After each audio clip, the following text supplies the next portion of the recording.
Hey everyone, this is Angela here.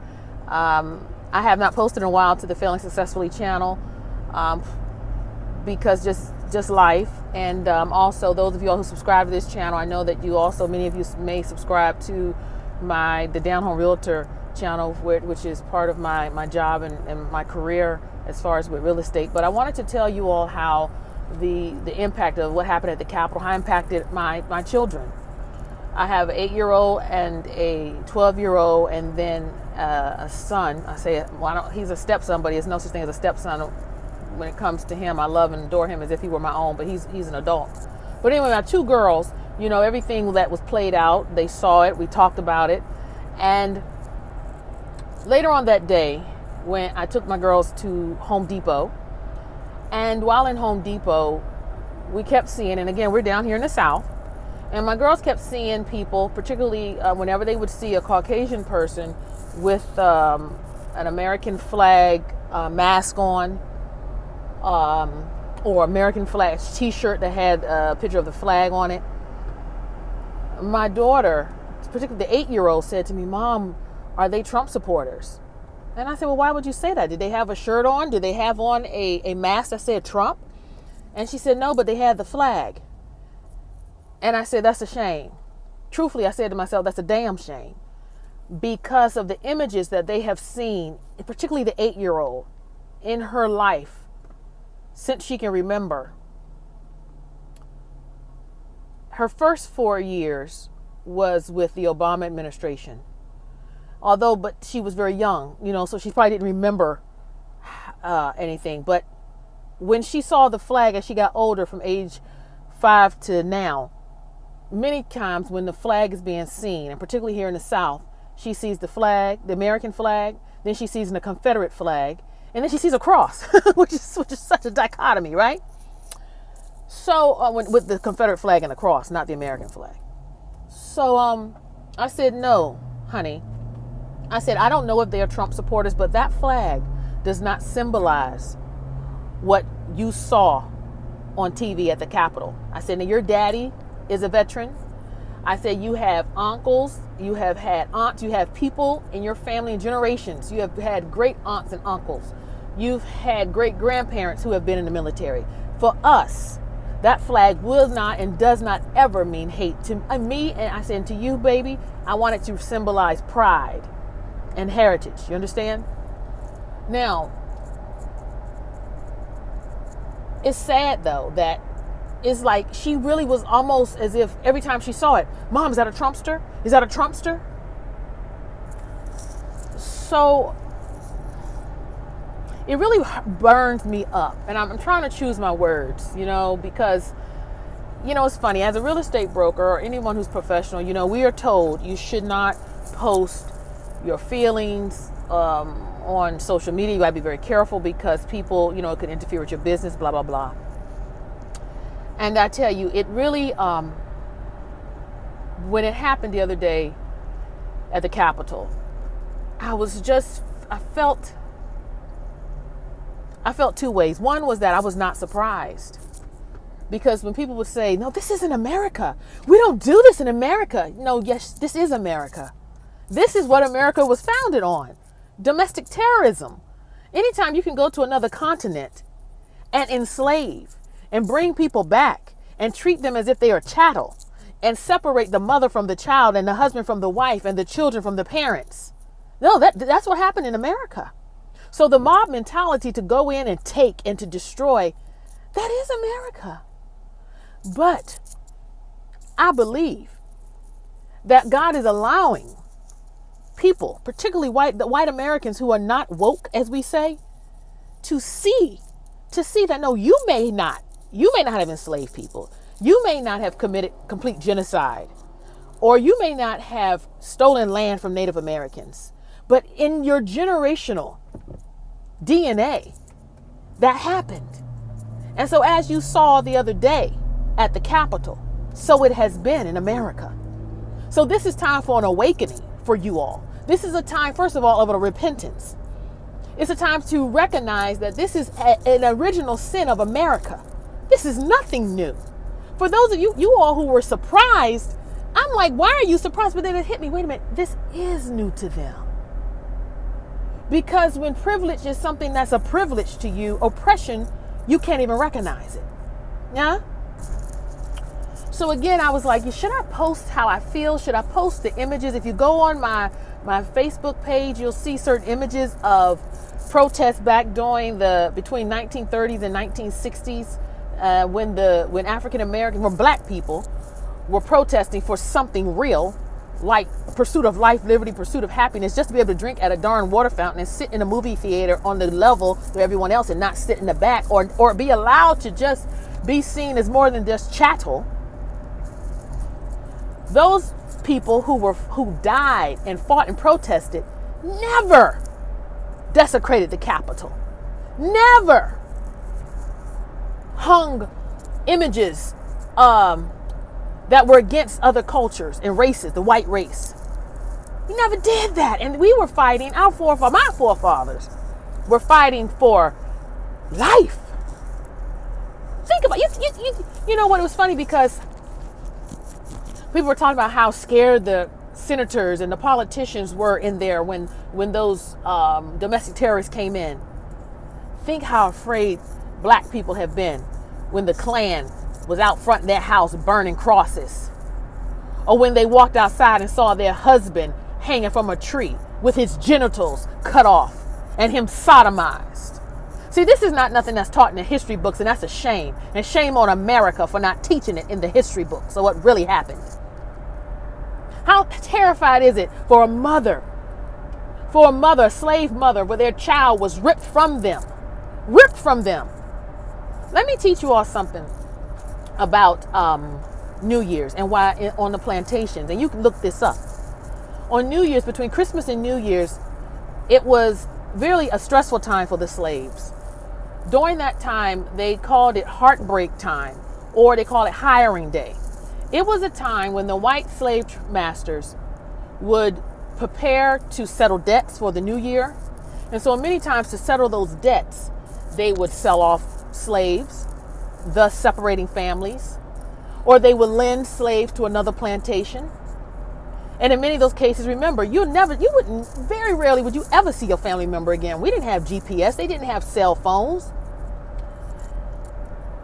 When reading and doing my research, one historian said that the cries that the mother would wail when the slave master would snatch their 7 and 8 year old child from them and sell them on the auction block to another plantation 2 states away, and they would never see that child again.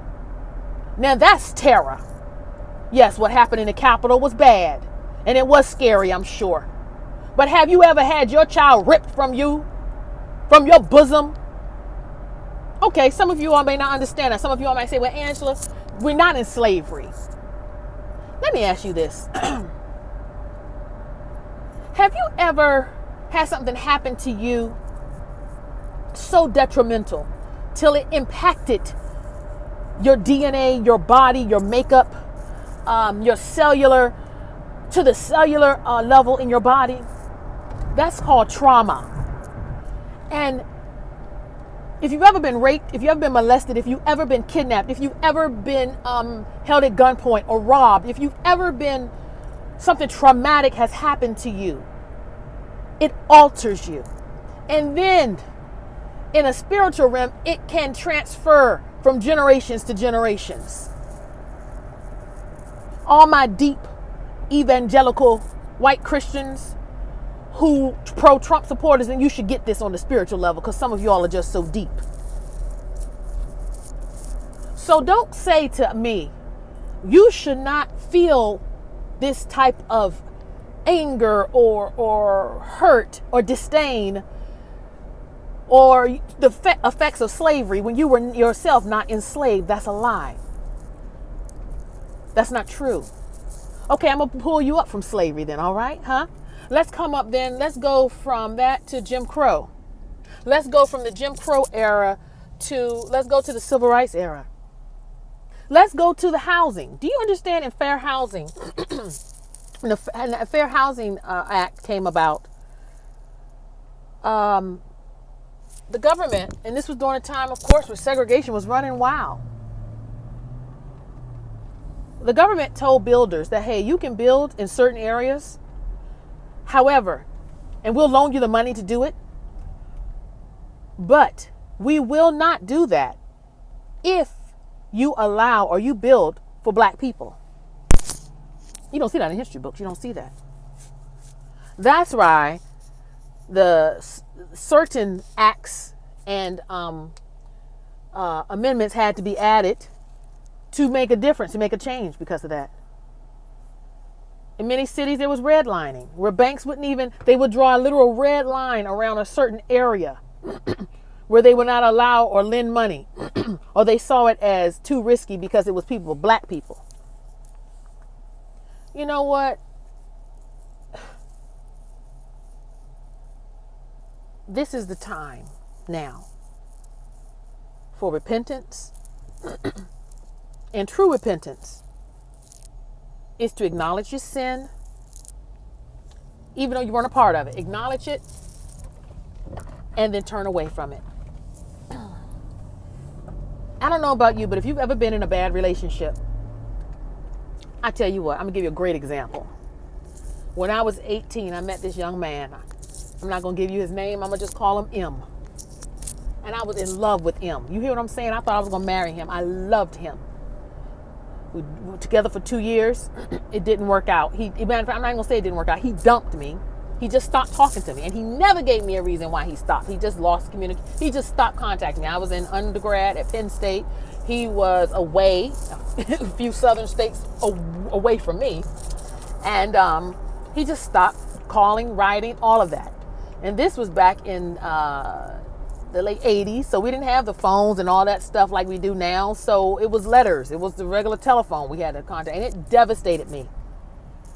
And even though as time went by, the pain lessened, it did something to me. That hurt did something to me. And I would say, how many years later? Maybe 15 years later, it was a knock at my door, my parents' house door. And it was him. And I'm telling you, it was a shock. And he came back and he repented. He told me he was sorry for how he did me. He told me that, he did all that he needed to do to make it right. And at that point, he wanted to see if we could even try to rekindle something. Well, of course, as time goes on, you grow wiser, at least you should. And long story short, I forgave him, but we didn't get back together, but I did forgive him. And it did something for me. It allowed me to heal, and it definitely allowed him to heal. What I'm saying is this: it's time for America to heal now.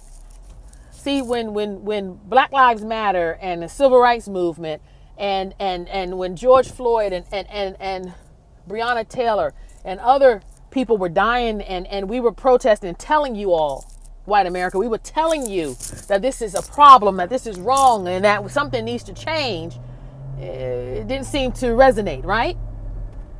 But it took predominantly white domestic terrorists to storm the nation's capital, go through the rotunda, go through the windows, go into the Speaker of the House office and so many other places, then desecrate the place, for your eyes to be open. It happened, and I hate that it did. But what's the takeaway from it? Now your eyes are open. If you want it to be open. Now you see what we have been telling you all along. That domestic terrorism, hate, rage, anger, racism, murder is alive and well, and it has been. And this is what America was. But it doesn't have to stay that way. So for my child, my sweet 8-year-old who truly is the epitome of sweetness, now my prayer is, Lord, don't let her have PTSD, post-traumatic stress disorder, from seeing domestic terrorism on television. That's my prayer. Also, my prayer is, Lord, let me teach, my husband and I teach our children. We teach them about our history, but we also teach them about their future and what it can be.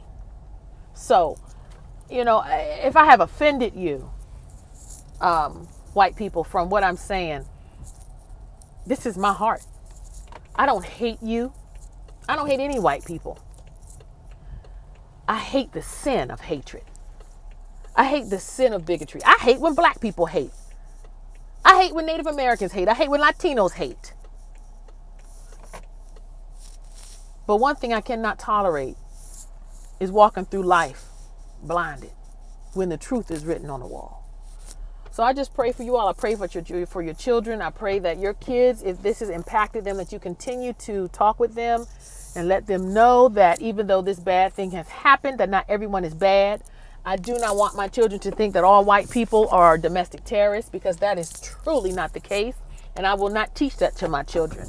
I hope and pray that more Christians, particularly white evangelicals who have been pro-Trump, will open their eyes and realize that